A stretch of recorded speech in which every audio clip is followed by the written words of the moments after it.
আপনারা সবাই আজকে প্রতীক্ষায় ছিলেন, আশায় ছিলেন, যেহেতু মাননীয় প্রধানমন্ত্রী নবম পে স্কেল নিয়ে আজকে অর্থমন্ত্রী মহোদয়ের সাথে বৈঠক করবেন।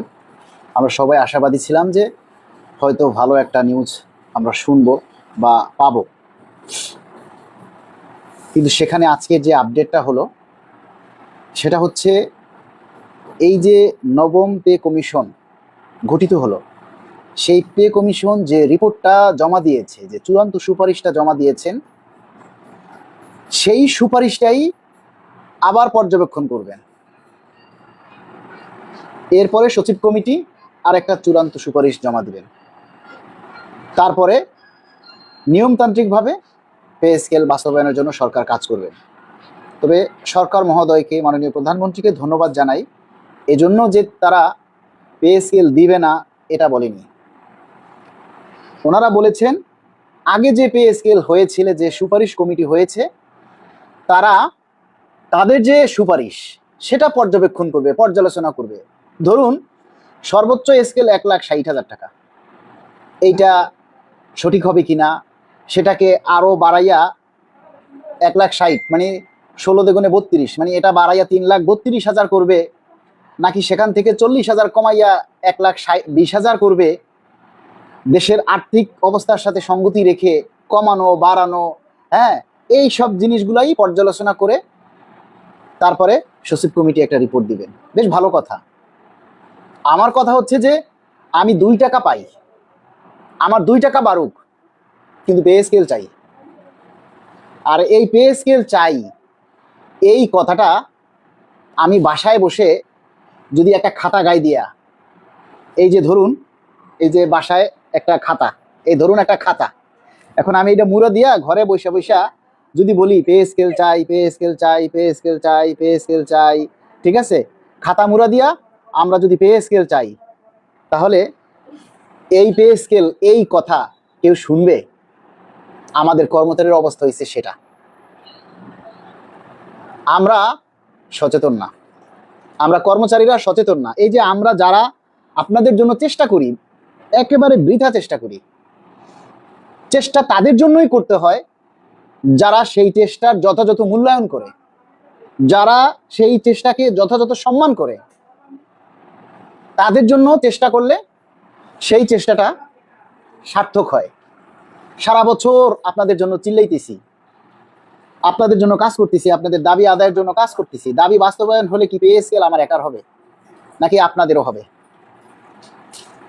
আপনারা এখনো ঘুমের রাজ্যে আছেন, মনে করতেছেন না আমি ঘরে বসে আমরা একা একা খালি বলবো, চাইবো, মনে মনে পে স্কেল চাইবো, আর সরকার আপনাদেরকে পে স্কেল দিয়ে দিবে। এটা কি সম্ভব বলেন? আমাদের একার পক্ষে কোনো দিন পে স্কেল বাস্তবায়ন করা সম্ভব না। আজকে দেখেন, গত 6 ফেব্রুয়ারির পরে, মানে নির্বাচনের আগে যে 6 ফেব্রুয়ারি আমরা যে মহাসমাবেশ করেছি, এর পরে আর যত পেশাজীবী সংগঠন আছে তাদের কারো একটা বক্তব্য আছে পে স্কেল নিয়ে? তাদের কারো কোনো একটা পে স্কেল নিয়ে কোনো কার্যক্রম আছে? নাই। উল্টো তারা আমাদের চেষ্টাটাকে নিয়ে তামাশা করে, তারা উল্টো আমরা যে চেষ্টা করছি, আমরা যে কথা বলছি সেটা নিয়ে ট্রোল করে, আমাদের আন্দোলনের পথে বাধা সৃষ্টি করে। প্রকৃতপক্ষে এরাই হচ্ছে পে স্কেলের জন্য হুমকি স্বরূপ।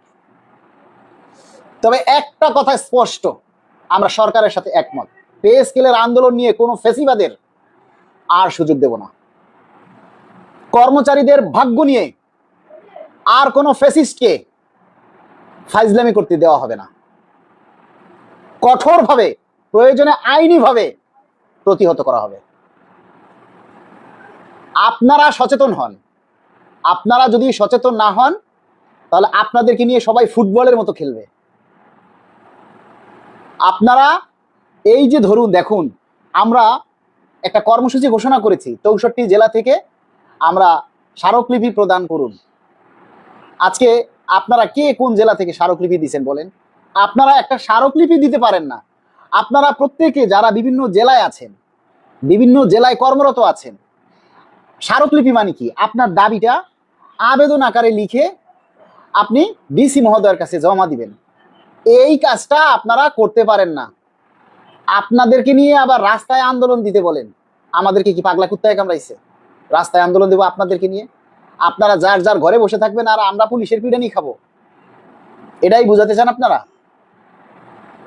আপনারা সবাই সম্মিলিতভাবে পে স্কেলের দাবিটা, যেহেতু আপনাদের সবার প্রত্যেকের, এই যে পে স্কেলের দাবিটা সাধারণ কর্মচারীর, কর্মকর্তার, পুলিশের, র্যাবের, বিডিআরের, সেনাবাহিনীর, নৌবাহিনী, বিজিবি, আনসার ব্যাটালিয়ান, শিক্ষক, প্রাথমিক শিক্ষক, এমপিওভুক্ত শিক্ষক, তারপরে নন এমপিভুক্ত শিক্ষক, এরপরে আপনার সকল ব্যাংক আছে, আর্থিক প্রতিষ্ঠান আছে, এরপরে গোয়েন্দা সংস্থা আছে, সিটিএসবি আছে, এনএসআই আছে, তারপরে আপনার ডিজিএফআই আছে, এসএসএফ আছে, যারা প্রত্যেকের এই পে স্কেলের দাবি, প্রত্যেকে এই পে স্কেল চায়। পে স্কেল বাস্তবায়ন হলে প্রত্যেকে এর সুবিধা ভোগ করবে। তাহলে এটা বাস্তবায়নের জন্য কেন আপনারা প্রত্যেকে এগিয়ে আসবেন না?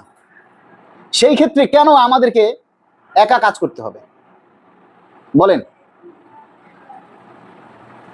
যারা গোয়েন্দা সংস্থায় আছেন, বিভিন্ন ভাবে বিভিন্ন জায়গায় আমাদের সাথে যারা যোগাযোগ করছেন বা আমাদেরকে যারা সাপোর্ট দিচ্ছেন, তাদের কাছে আমরা চিরকৃতজ্ঞ।